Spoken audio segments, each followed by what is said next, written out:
So welcome everyone to this 2025 Happy Food Reset. This is the first one of the year. It's the last day of February, I think. Yes, the last day of February. We're almost in springtime, and I'm Kate Godley, and Kelly Price is our wellness coach here at the Functional Medicine Center, and she's joining us today as we launch 10 days of eating the rainbow together. And by rainbow, we do not mean Skittles. We mean things that grow from the ground that are the colors of the rainbow, right? So here we go.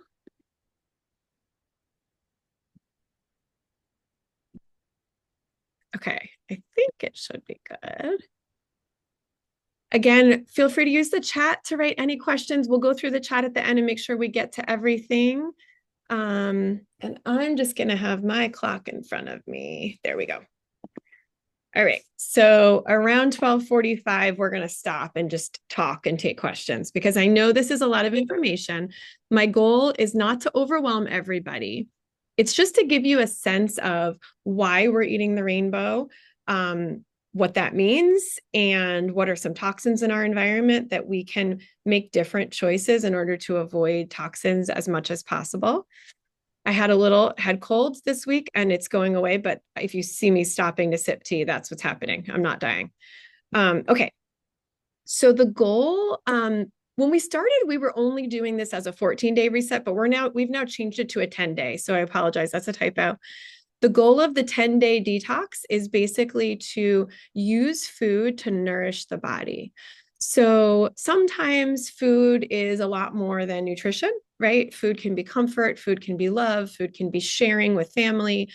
But in this case, in the next 10 days, we're going to look at our food as our medicine, look at the different colors of different types of foods that grow from the ground, and focus a little bit on intuitive eating and a lot on how do we use these foods to keep us healthy and to prevent disease. In addition, certain foods actually help us remove specific toxins from the body. So we're going to talk a little bit about what that means. Why is it important to do a food reset? And you can do this food reset as often as possible. The way that we're going to teach you how to eat today is safe to eat permanently if you want to do more than 10 days. There's nothing harmful about it. When you're pregnant, you can do this. And when you're trying to get pregnant, when you're postpartum, this is safe for all people. So that's the beautiful thing about this reset.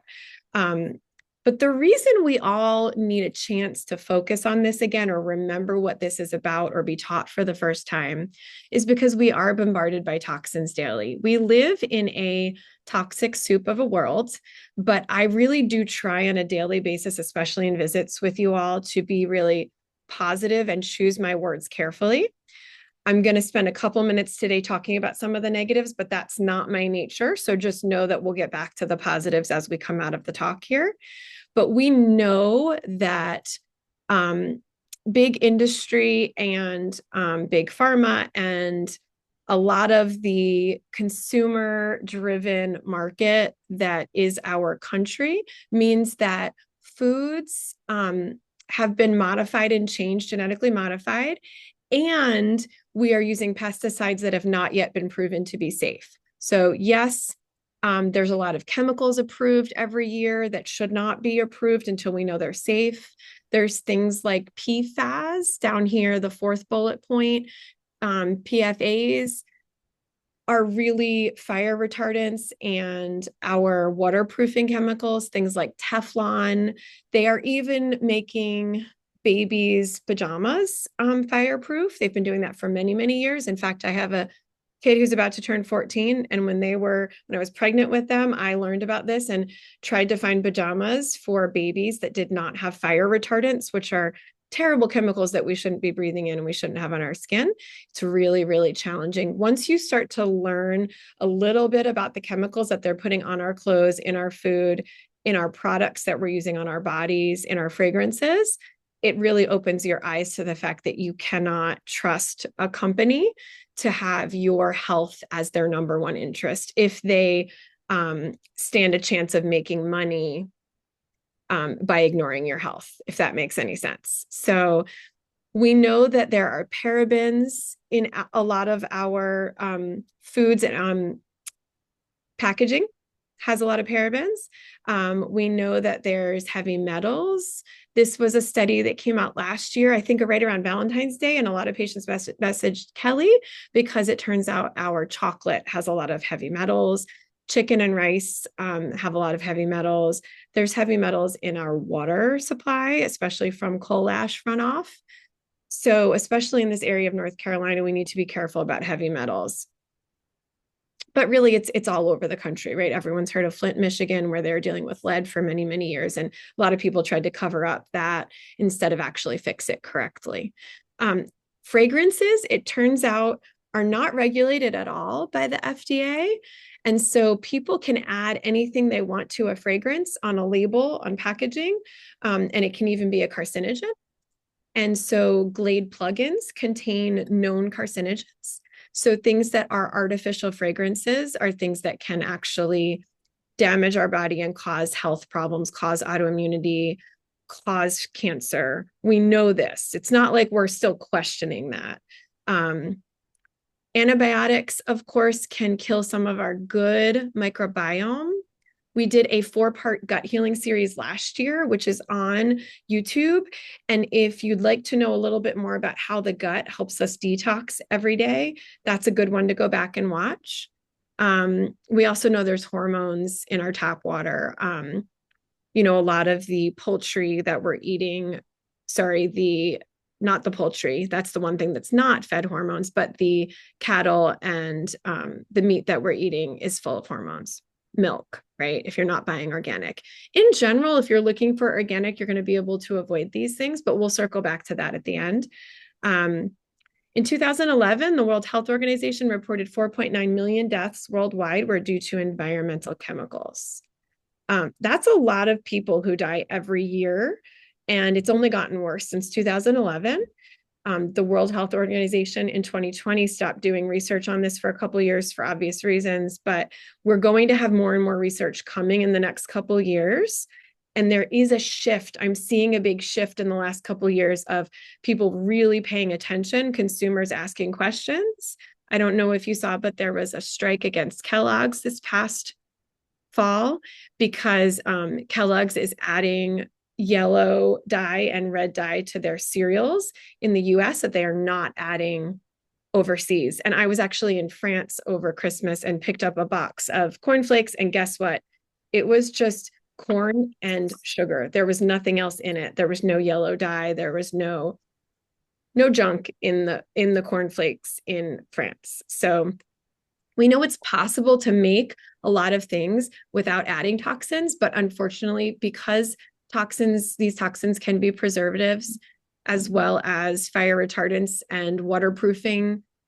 For example, sports bras. Kelly and I have been talking a lot about this. I have bought 3 Nike sports bras in the past year that I learned recently are full of PFAs, which are waterproofing chemicals. So they're trying to make sure that your clothing stays looking clean even when you're sweating.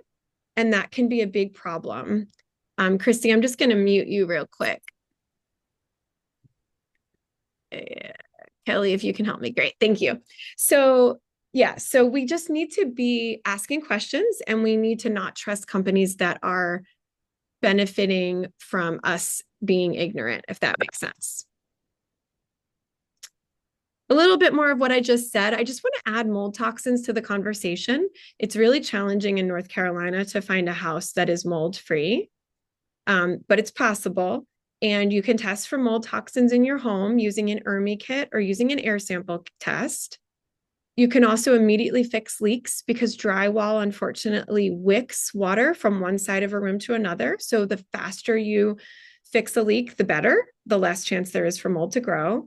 A lot of houses that are on crawl spaces, the crawl space is a dark, wet environment, and there is mold in our soil. So having a properly sealed crawl space, which is not that easy to come upon. We have a friend and expert in the field, Dennis, who's pretty good at evaluating, crawl spaces. And his company is called Healthy Home Restoration. So, Kelly, if you have a chance, if you want to type some of the resources in the chat, that would be great. Momavation did the study on the sports bras that enlightened us, and Healthy Home Restoration is a great company for checking out a crawl space if you need help. It's very possible to get a really healthy home when you take it one step at a time, one day at a time, and you look for different things in your home that may be making you sick. I encourage you to learn one thing a week as opposed to diving in and learning everything at once, because it's going to feel a little bit depressing to take on all of this all at once. We know that air pollution is a big problem. One of the reasons is because when we are breathing in air that's polluted with different chemicals, the next place the toxins go to is our liver. So as soon as you inhale from your lungs, all of those toxins go to the liver. That's the next step in filtering the blood. And so what happens is the liver needs a way to remove the toxins from the body, which we're going to talk about in a minute. BPA, which is, talked about often. We started talking about BPA at conferences 10, 15 years ago. BPA is definitely a testosterone blocker, and this is in a lot of plastics. But BPB has been designed kind of as a marketing tool to trick you, because BPB is actually not any better for our endocrine systems or for our hormones. So again, asking questions, reading, asking people like toxicologists. There was a former toxicologist for the state of North Carolina who's retired, who's doing a lot of interviews. And she's a really great resource because she's not fear mongering. She's not trying to sell you anything. She's just trying to give you the information she learned during her time, her 30+ year career as the toxicologist for North Carolina State. And she was on an interview on NPR on the People's Pharmacy. And I heard it months ago, and it was a really great interview just about the PFAs and waterproofing and our boots and our raincoats and our sports bras. So good one to listen to. Something else to think about is if you have a new home, are there VOCs, especially in the carpeting? New furniture can produce VOCs, air mattresses, anything that's new, regular mattresses, they can off gas. And those volatile organic compounds, or VOCs, can cause us to be sick. So I've had patients that thought they were going to be really healthy as they moved into a new home, and then it turns out they had a long list of problems from the new home, including nausea or liver issues or imbalance issues. Similarly, if you're exposed to mold, it can really affect the brain, the mold toxins. There's two different ways that people react to mold. The first way is if we are allergic to the mold spores themselves. But the second way, which is much more common and prevalent, is the mold spores produce mycotoxins, thousands of them. And then those affect our brain and our heart and our GI system and our organs. So there's testing. There's the vision test, the VCS test that we can do for mold exposure.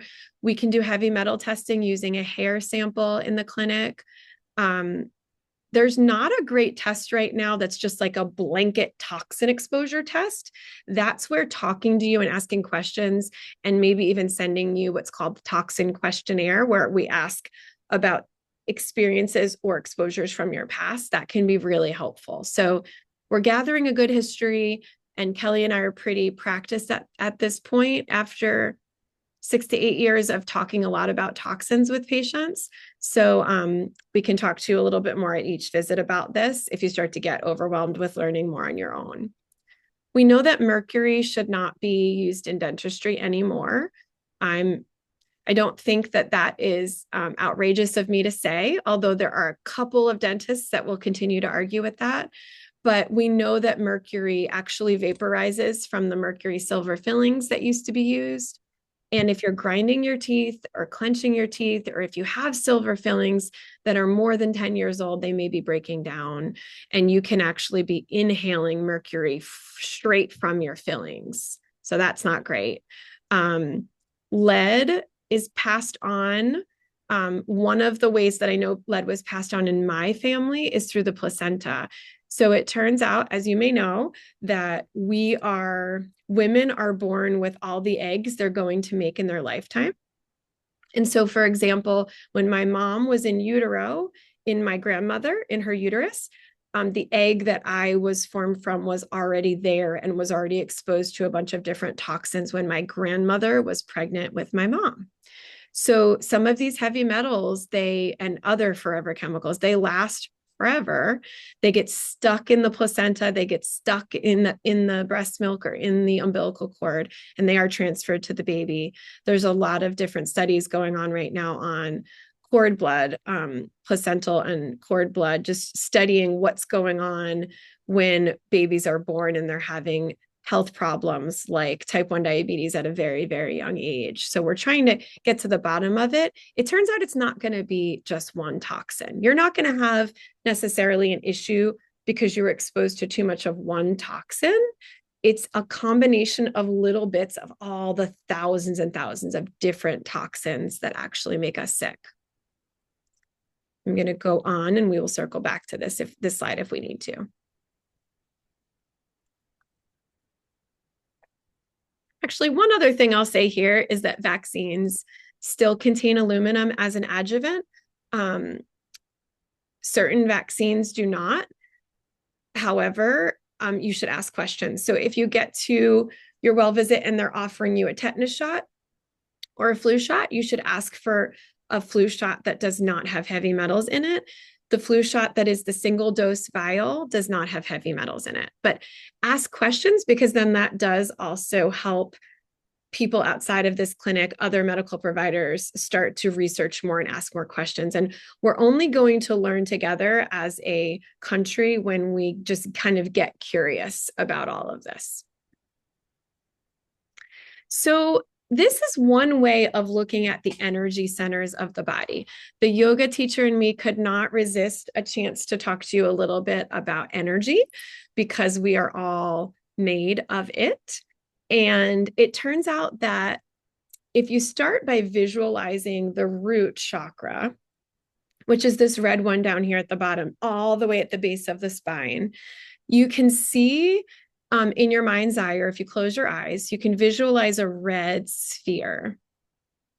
And this red sphere is the place in the body where we have our instinct, or we store our gut feelings or our instinct. It's also where we can honor our body's wisdom, kind of similar to instinct. But when this energy center is flowing and is large and free flowing and is not restricted in any way, then we are more grounded and we are healthier and we can listen to our intuitive eating. So that's just an example of one energy center. Because this energy at the root chakra is represented by the color red, we also, during this 10-day food reset, could focus on eating more red vegetables or red colored fruits, right? So your raspberries would come into play, your red peppers, your apples.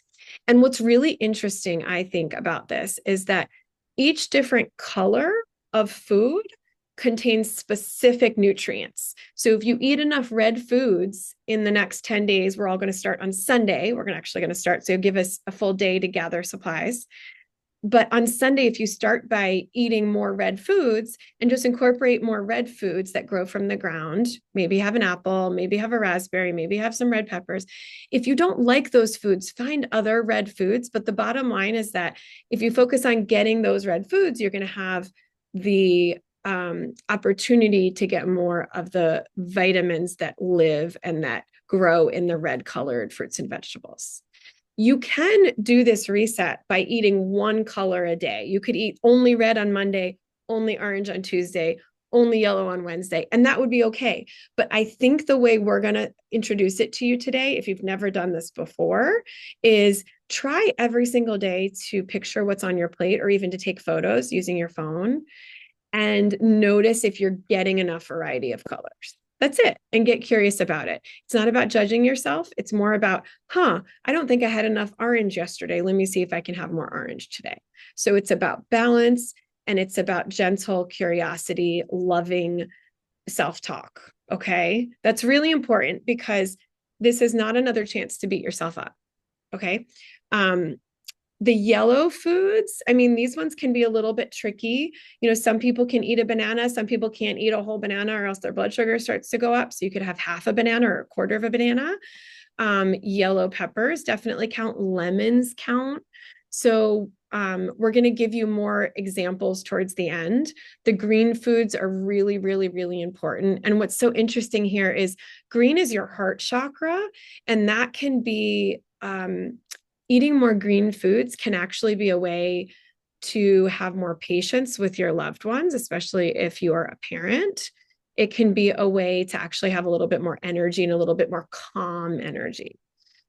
Kelly, did you want to add anything? I know last year when we talked through this, you had really good thoughts, but Well, I love what you said, and I was smiling about the heart center and the green veggies, because I do notice a big difference, with how I feel about myself, even, and but also my compassion for other people when I have greens every day. And that calm energy, is I can say that that is very true. It's worth having some greens in the morning.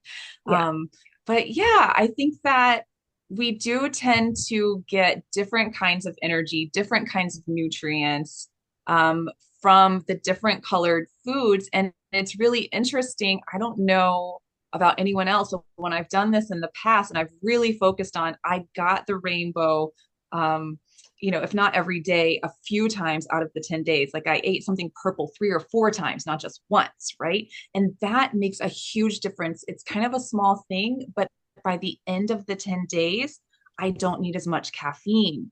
I feel less guilty about taking a walk or doing breath work, about resting. Like it's really interesting how what small things can slowly add up and they make a big difference that you kind of only notice in retrospect when you compare to how I felt a week or two ago. So it's really gentle improvement, but it's eventually you're like, wow, I feel so different.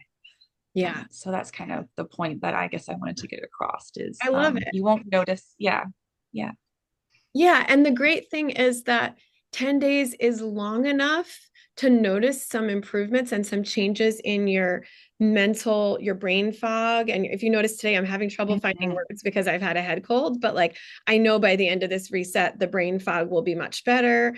I know that my sleep will be better. I know it's worth it to go through 10 days of putting in a little bit more effort because I'm going to feel so much better at the end. Um, but at the same time, 10 days doesn't feel impossible to me. So I hope you guys agree with that. It's not like we're asking you to do whole 30 right off the bat and do 30 days with changing the way you're eating. Now, having said that, we've had a lot of people in the past that have gone through 10 days and felt so good that they did continue it for 30. So, Mhm. One more thing to add there, if it's okay. If I have talked to a few people who are like, I don't know if I could do 10 days, and that's okay. Just get started. Do 2 days, do 3 days. And if you find that you kind of like break with the happy food reset, that's okay. Just come back the next day. I yeah. mean, doing half of it is I think you're gonna see a difference and you're gonna see a benefit. And so just doing what you can, Yeah. is huge. Yeah. Our goal is to give you really clear guidelines without you feeling like they are rules. There are no rules here. If all you do in the next 10 days is just learn about this information, you don't actually change anything you put in your mouth, I still think that's a win. I think we need to be kinder to ourselves. So, yeah. And we can repeat if you like the support of being in a group, which Kelly will talk about at the end too, how we can meet on Zoom during the 10 days. We can repeat this really, really soon. So if you miss some of it this time, you can definitely join us next time. I Mhm. should say, this is all coming mainly, a lot of the information I'm giving you is coming from Deanna Minnick, who is a PhD nutritionist who taught my detox class when I went to the University of Western States for my master's in functional medicine. She's amazing. She's done this food reset with over 100,000 people worldwide. And the cool thing about the rainbow and the chakras and just eating different colors is it's universal no matter where you live and what type of cuisine you're eating. We know that one of the pitfalls of our registered dietitian training in the United States, first of all, there's many pitfalls, but one of them is that nutritionists in this country are learning how to coach people on an American diet. Well, what the heck does that mean? That sounds so bland to me. I can't imagine eating only, quote, American foods all week, but also, obviously, we have patients of Indian descent and we have patients of Mexican descent and we have, French. And so there's different ways to eat different colors of foods in every single culture. And when you eat the different colors, you don't have to memorize all of the nutritional value of which vitamin is in which food, because you're going to get all the vitamins if you're eating all the colors. So, I mean, I have been tested on all these vitamins. I had to memorize all the B vitamins, which one is which. And I still yesterday had to Google, is B1 thiamine? Because it's hard to remember all of this all at once. And so I know if I'm struggling with it, you guys might be too. And I recommend just looking at your plate. How colorful is it? Okay, can I have a little bit more variety of colors in my next meal? Right. And sometimes that's why the food reset's helpful, because we'll talk about maybe trying to go to the farmer's market tomorrow. And if you're at the farmer's market and you're gathering different colored foods and you're more prepared for the week, you may be setting yourself up for more success in the first week of March, which would be lovely. So, all right, moving on. I kind of mentioned about toxic load, but I'm just going to say again, my exposure, for example, in my life to mercury from my silver fillings that I had as a kid, that was not enough to make me sick. But my exposure to stress, which was very, very high, especially in PA school and when I was a new mom, combined with my mercury, combined with mold exposure at that time, very high mold exposure, combined with some aluminum from a vaccine, combined with the plastics that were in the water that I was drinking. Do you see what I mean? So everything adds up, and a tiny little bit of a toxin combined with a tiny little bit of 18 other toxins can be a lot for our system. So this is what we mean by high toxic load. It's essentially the cumulative amount of toxins that your body has had to take on over a lifetime. And there are some babies that are already struggling with this, which I think speaks to how urgent it is that we talk about this more and we get companies to follow better standards, right? And not dump things in our water. But here are some of the signs that you might have a high toxic load. One is chronic fatigue, tinnitus or ringing in the ears, which can also be some other things, insomnia. All of these things can be caused by other things. But if you're having these symptoms, I encourage you to do our toxic load questionnaire and also to just talk about it more at our visits and visits with Kelly. IBS is irritable bowel syndrome. Different autoimmune diseases are signs of high toxic load. Brain fog, I already mentioned, acne, weight gain, headaches, constipation, rashes. So as you can see, this spans all different systems of the body, because toxins don't just affect one system of the body, they affect everything. We need substrates. Substrates are essentially like puzzle pieces. They are foods or medicines or supplements or things like charcoal. Substrates are things we take in that bind to specific toxins and get them out of the body. And there are three main ways that we get toxins out of the body: urine, stool, or sweat. The stool needs bile in it to have a brown color. If you have no bile, your stool is actually going to look white or pale. So the bile gives the stool the brownish color. And if you don't have a gallbladder, then it is a little trickier for you to store bile, but bile is made in the liver, and it is the way that we need to get fat soluble toxins out into the stool and then out of the body. A lot of us are constipated or have had constipation in the past. And if you're constipated, you often get toxins into the stool, and then your body reabsorbs the toxins before you can eliminate the stool. So during this 10-day food reset, keep drinking plenty of water, go for walks. If you have a mini rebounder, a little trampoline, and you like that, great. Keep pooping, because if you keep pooping, you're going to get rid of your toxins much faster than someone who's not pooping. And then the thing I wanted to say about sweat is that when you sweat, the toxins are there, they're in the sweat. Take this opportunity to get the sweat off you as quickly as possible. What I do after the sauna or after the gym is I towel off really quick to just get the extra sweat off. And then I jump in a cool shower, not a hot shower, because a hot shower is going to open up your pores and you're going to reabsorb the toxins. Doesn't have to be ice cold. We'll talk about cold therapy when we do our hormone conversation, but in general, you don't want the shower to be too hot because then you're going to reabsorb the toxins that are sitting on the skin. So cool enough that you put some toxin-free soap, like from our favorite local soap maker, on your body, and you get the toxins off of you, and then you can warm up the shower a little bit more after that. There's two different phases that the liver goes through in order to remove toxins from the body. There's phase 1 detox. Most of us are doing pretty good getting enough nutrients to support phase 1.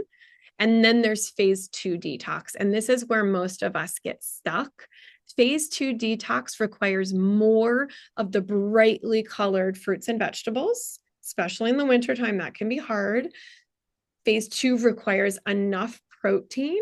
And in general, we want you to get 1 gram of protein per pound of lean body mass. So for example, if you're 170 pounds, but you have about 120 pounds of lean body mass, then you only need to eat about 120 pounds of protein, or 120 grams of protein. Different proteins contain different grams per serving. So for example, red meat is different than salmon in terms of how much you need to eat to get like a 25, 30, 35 gram portion size.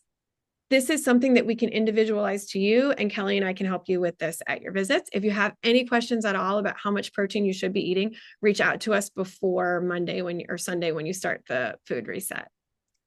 It's usually pretty easy for us to help you there. Phase 2 requires plants, which means not just vegetables like leafy greens and cruciferous vegetables and mushrooms for sulfur, but also things like lentils and your gluten-free grains like millet and rice and all the other gluten-free grains that are out there.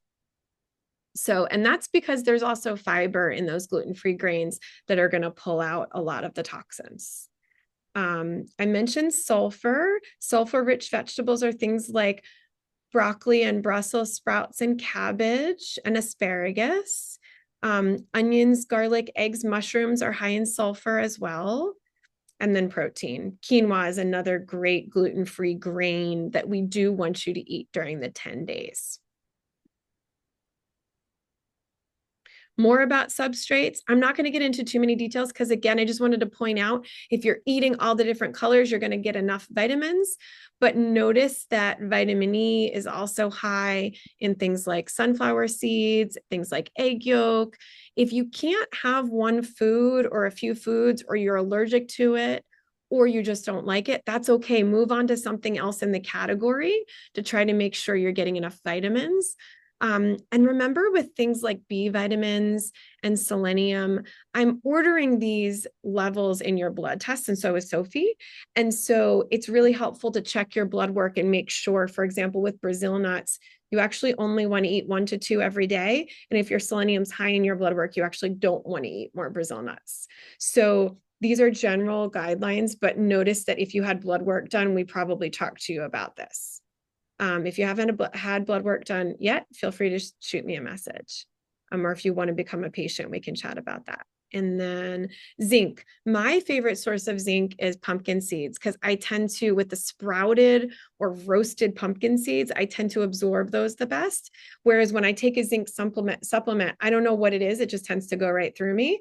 So the point is, if you can get your vitamins from your food, look, you don't even need to take supplements. Doesn't that sound fun? It sounds fun to me to not have to take any supplements. So I'm sure it probably sounds pretty good to you guys. This is just another way of saying the same thing that was on the previous couple slides, but it's a little bit busier of a slide. I want you to pay attention right here to the reactions. These are all different reactions that happen during phase 2 detox so that we can eliminate our toxins. what's really interesting is that women often develop autoimmune disease before men do, or at a higher rate than men do.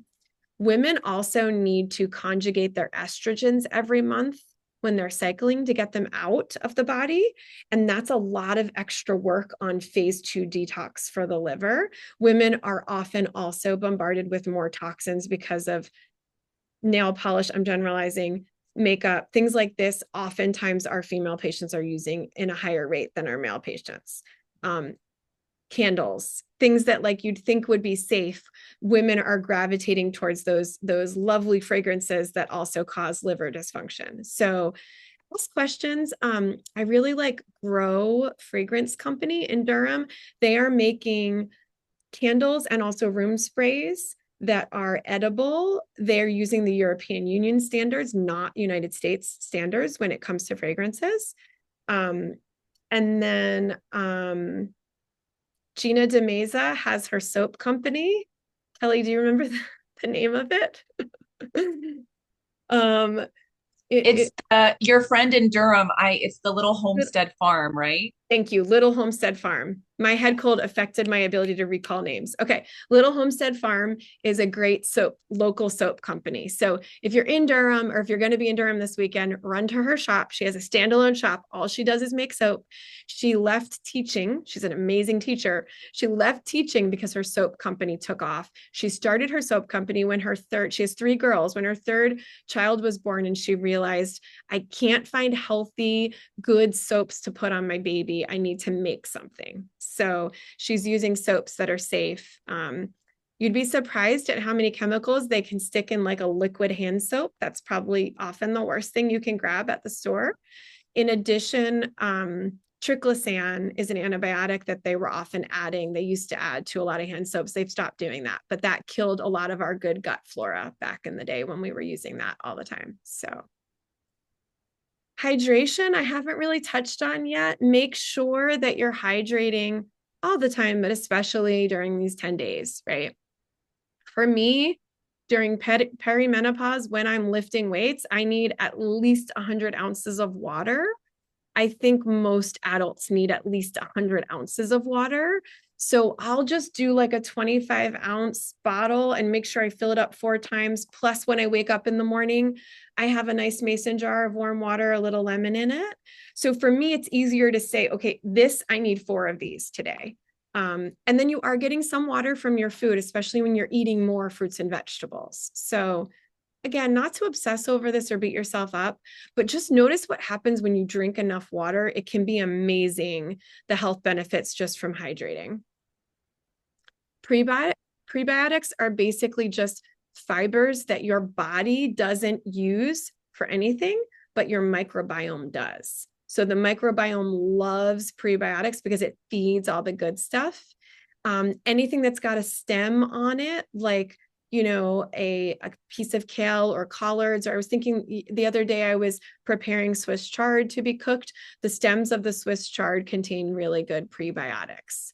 So eat the crunchy things, especially if they grow from the ground. If they're not man-made, if they're not processed, eat the crunchy things. Movement, I talked a little bit about, and sweat, I already mentioned. All right. So I love the saying choose, chew, chill, cherish, and check. And that means when you're eating, can you slow down? Can you choose your food wisely? Just pick the things that you really want. Chew, so slow down.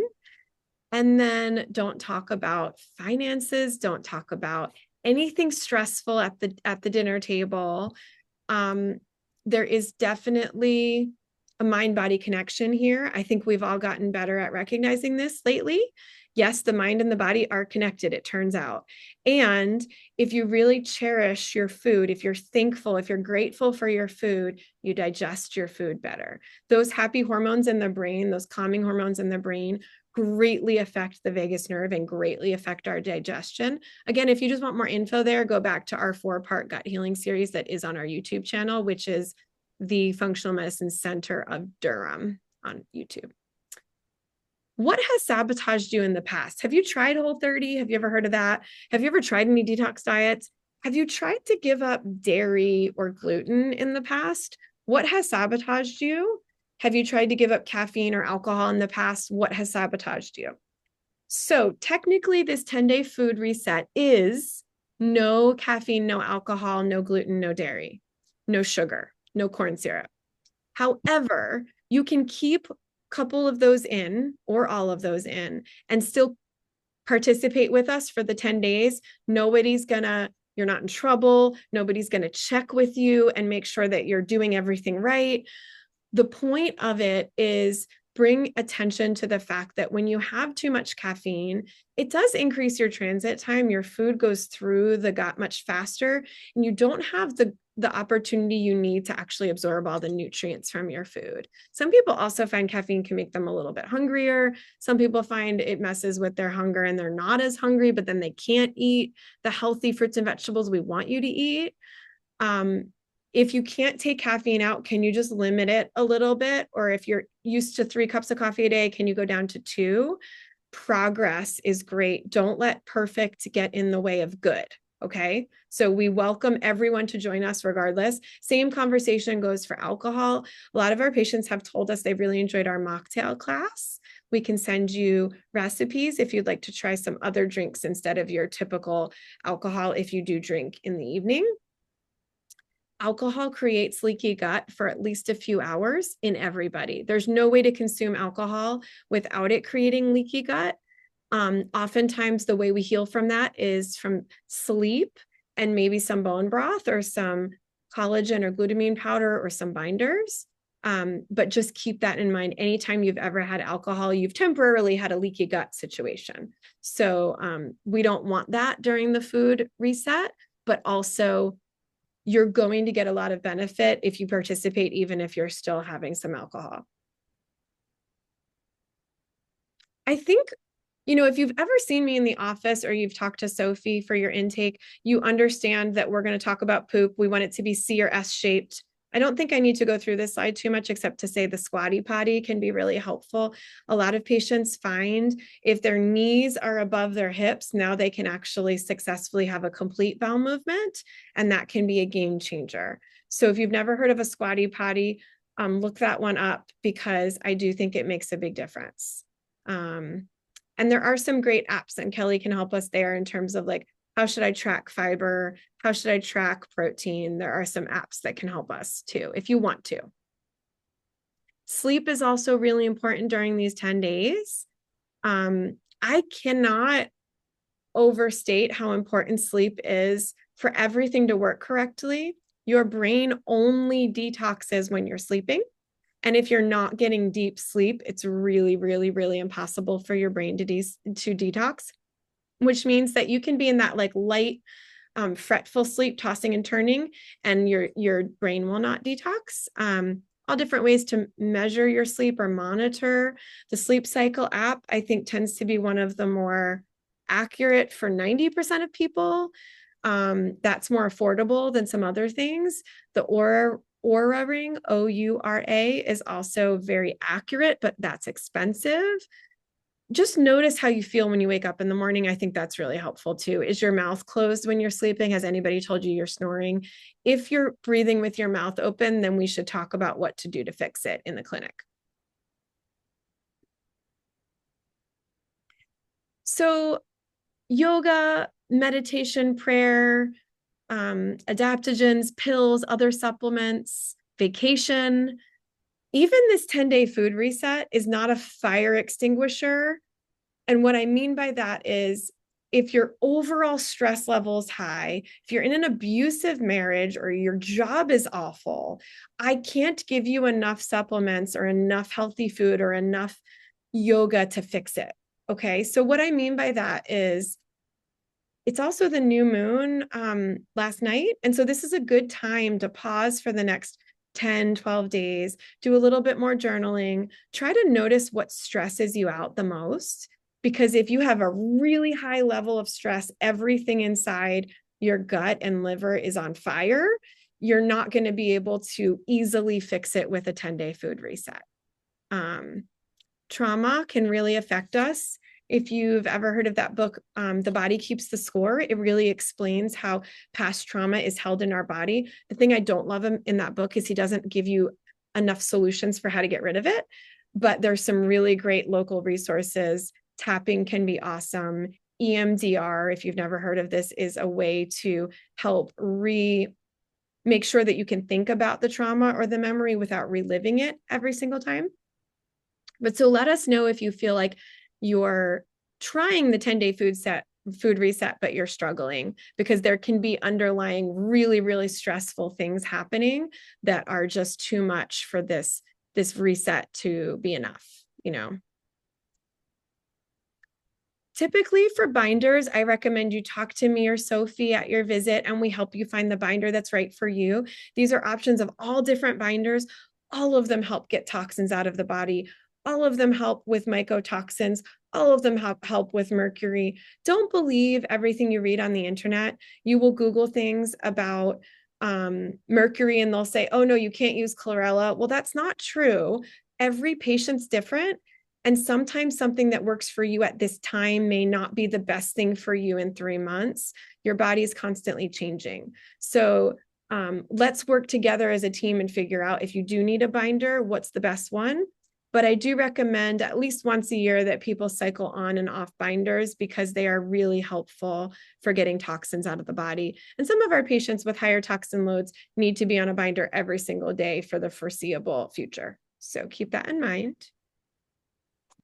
I think this is a good summary, and I'm going to pause and maybe I'll point out a couple things here. We want to try to avoid plastic during the next 10 days. We want to make sure we've tested our water. If you haven't tested your water, suffice to say that the water filter that comes in your fridge is not enough to get heavy metals out. It's not enough to get all of those odorless chlorine particles out. So we might need to do something different than the fridge water filter. Kelly's got resources to help us know how to test our water. At the office here, we do an under the sink reverse osmosis called iSpring. It's a lowercase I spring. And the 7th chamber to that adds essential elements back in, which is what you really want. Because if you reverse osmosis your water or you use a Berkey filter, you then are left with no electrolytes. So you need to get your electrolytes back in. Yes, you get your electrolytes through your food, salt your food to taste. Make sure that if you're not eating any processed food, which is what this 10 days is, you're adding enough salt to your food that it tastes good to you, right? It's really, really hard to oversalt your food if you're not eating any processed food. If I'm eating canned soup, like a Campbell's canned soup, or I'm going to McDonald's, that's when it's really easy to get too much salt. But if I'm just salting my healthy food to taste that's homemade food, it's really challenging to actually overdose on salt. Salt is not the enemy, just like fat is not the enemy, especially omega-3s are really important for detox too. So exactly how much you need of each thing, we can talk about at visits. We can also look at your last blood work. This is a good time to get curious, like I said, and just try different things and see how you feel.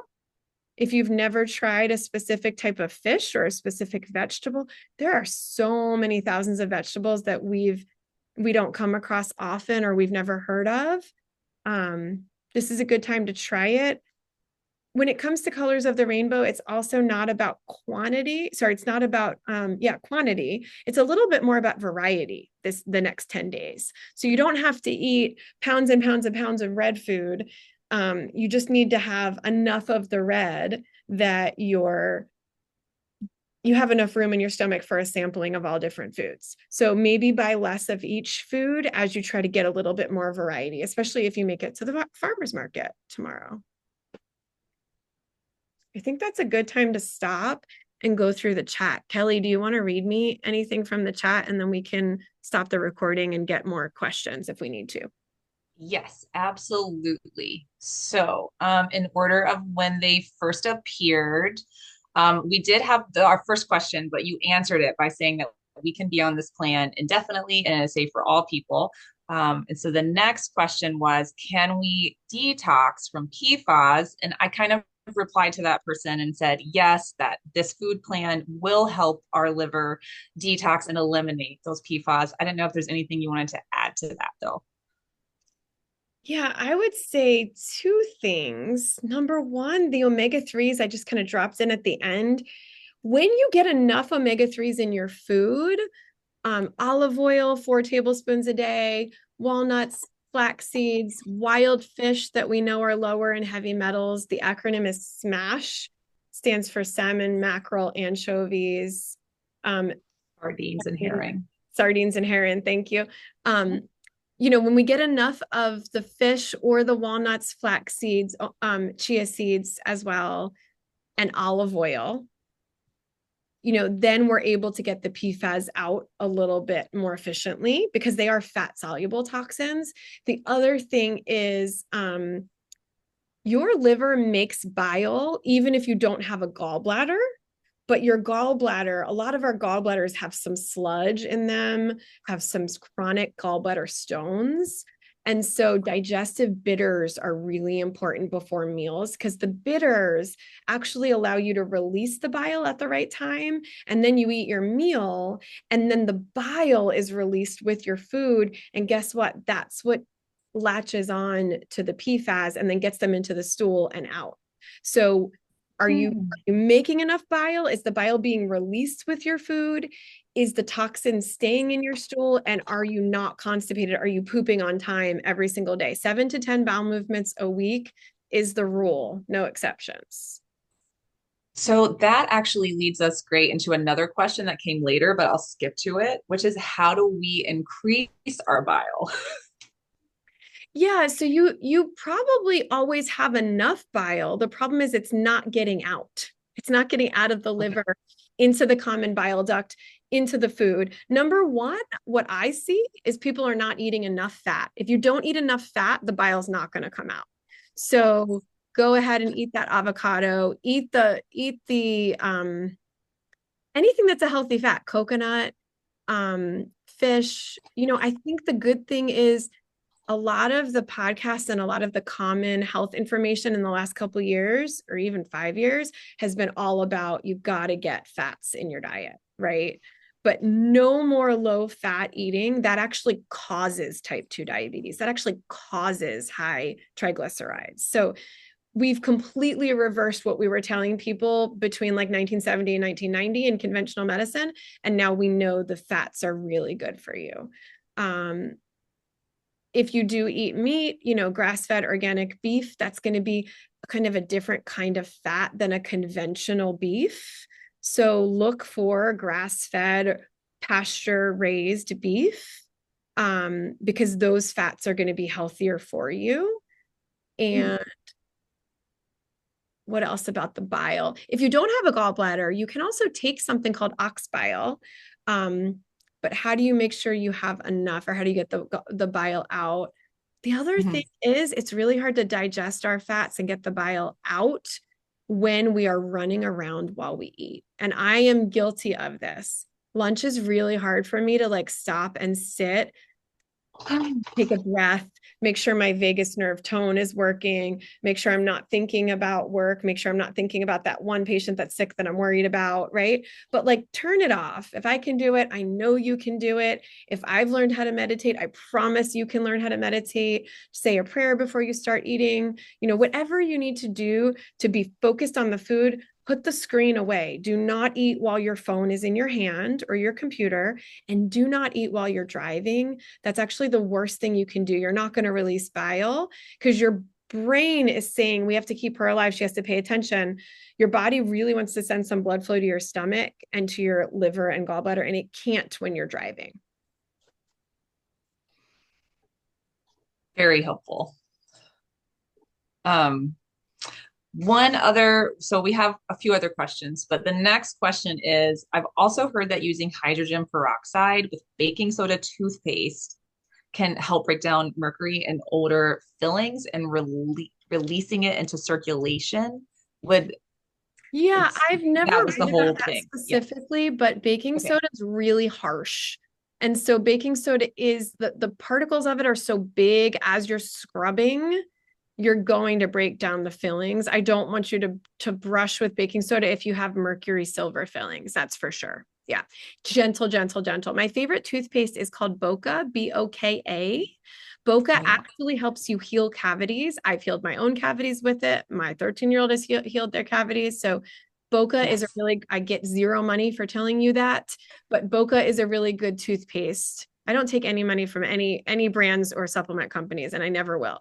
So, but that's a really good one. And see a dentist that you trust. Dr. Andrew Wagoner, Wagoner, is the only dentist that I'm sending people to right now because he's so honest.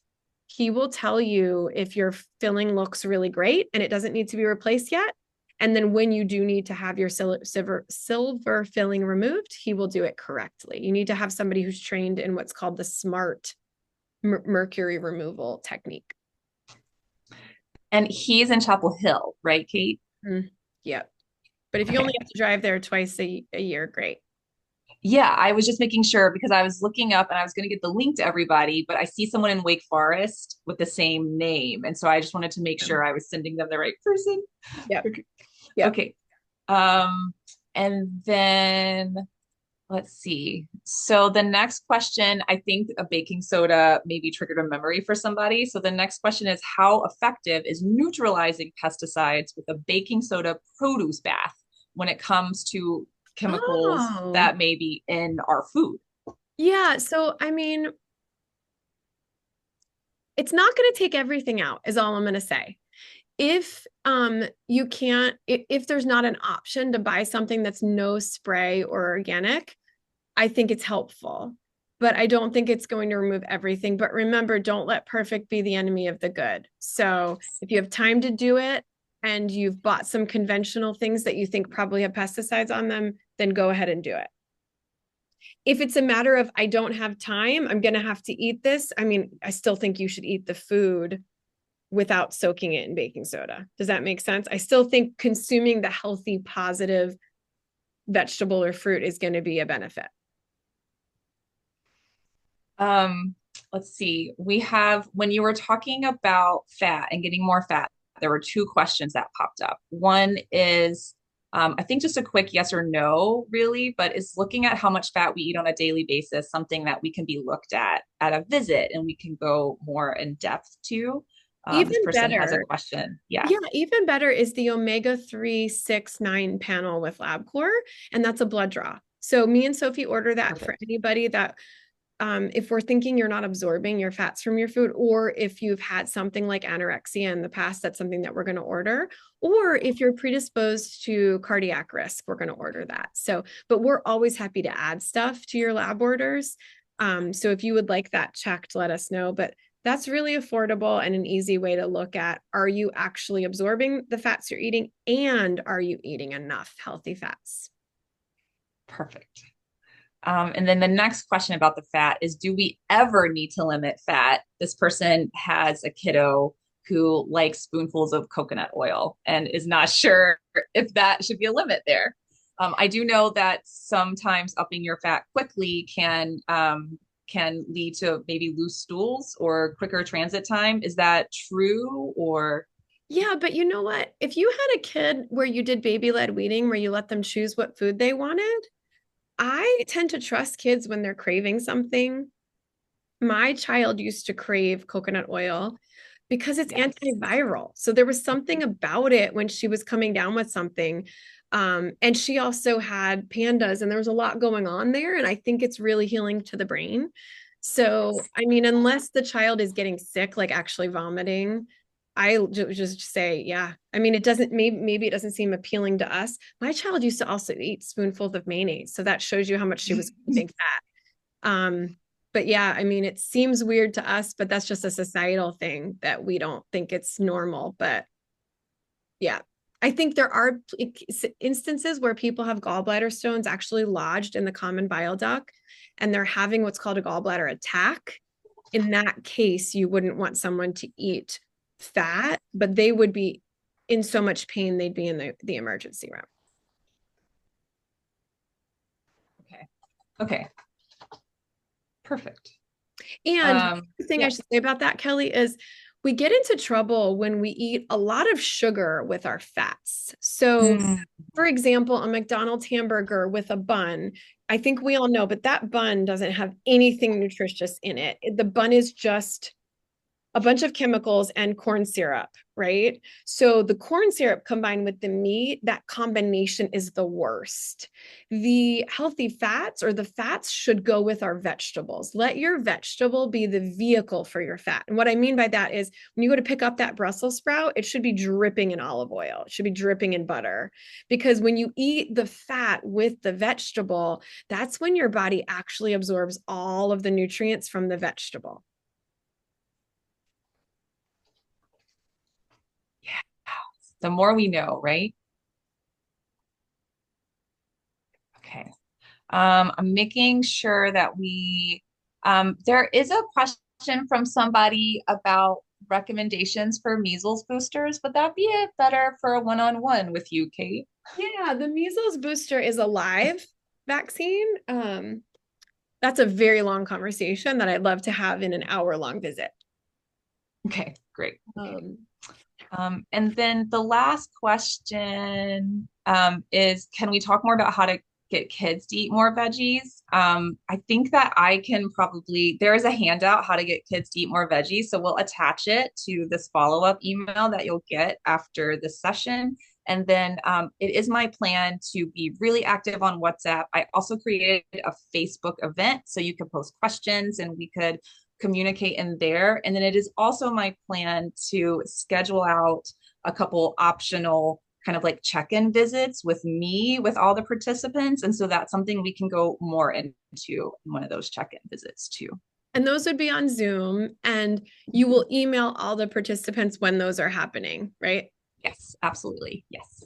And then if you signed up and you did not get an email or a charm message that had more info to get started, let us know. Yes, please. Let me go to the last slide because I think there I said after the call, you should be getting the comprehensive guide. This is really great. This explains why. It explains everything I already said, but even longer. So if you just want to dive in more to the why, that's there.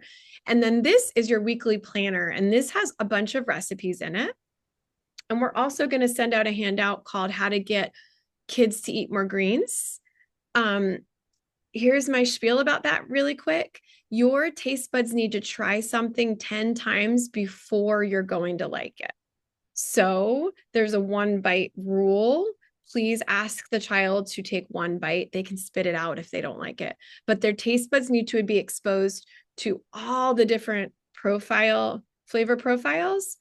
There are exceptions when we're talking about like kids that are having brain flares on the spectrum, oppositional defiant, different things like that. But for the most part, kids that are not in like a crisis mode when it comes to their mental health, please ask them to try 1 bite of a new food, because sometimes it's new, but they really need to taste it 10 times before they're going to like it.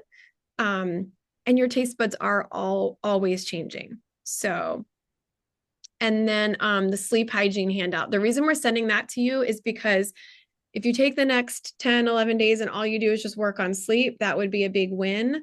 None of us are, I shouldn't say it like that.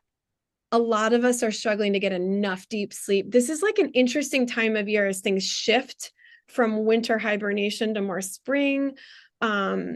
Turn your screen off a few hours before you actually need to go to sleep. And women, I'm so sorry to tell you, but you need more sleep than men. You need 8.5 to 9 hours.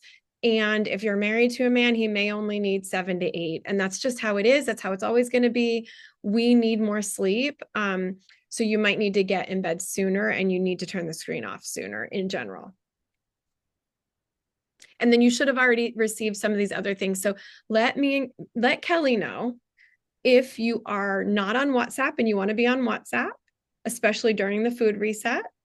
I think it would be okay if you're not a patient, but you are a friend or a colleague, if you get on WhatsApp just for the food reset, and then we can have you leave after, or we can maybe just join the food reset. We could do a little subgroup, but we'll figure that out at the end of the day today. And then also, if you've not received the handouts, then let us know. I'm going to end the recording just to make sure nobody had anything else private they wanted to say out loud.